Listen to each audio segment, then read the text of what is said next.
Interesting evening with some local Burmese Myanmar people. Didn't make it even to the halfway point where there was apparently a guest house. As you may be able to see, this is what I've been going through.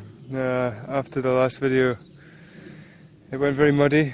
I was making progress still, and then it went into very rocky, bumpy, steep inclines, declines at the end of the day.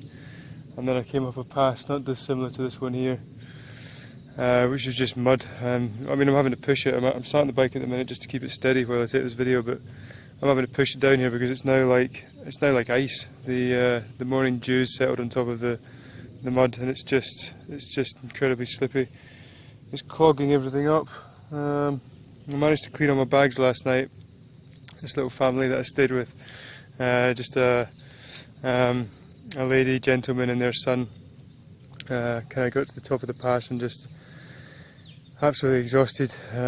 Asked if I could just wash my hands because I was covered in mud. I'd fallen off another couple of times, and I ended up just chucking the water all over myself. I was soaking anyway. So then they gave me some soap and I had a wash.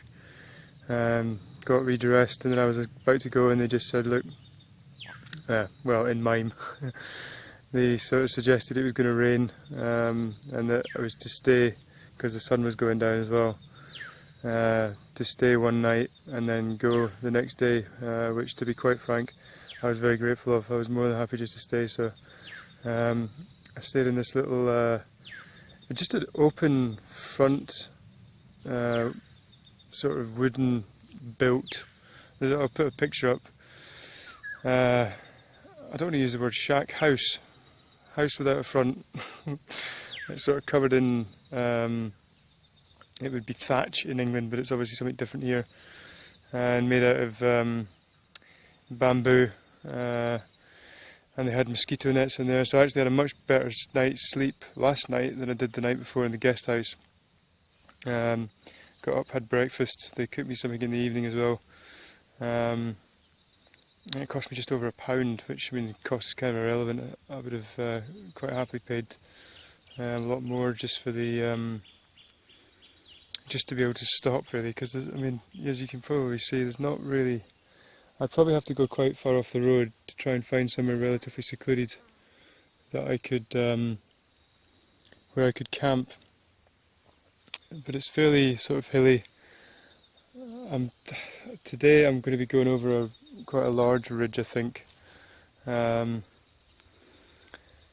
which is going to be a real struggle. And I'm kind of just in no man's land. I think I made it about 50 miles yesterday. The sign said 110 from Kaliwa, so I'm a bit less than halfway. So I'm basically just in the middle of nowhere, and I cannot make progress quickly. It's just gone 7 in the morning. I'm just going to try and make as fast progress as I can, and I'll hopefully get to Monwa, which is where I'm heading, or somewhere else that I can rest again and then carry on. But what a disaster this road has been. I have had lots of learnings though, but I'll write about that in the blog. Bye for now.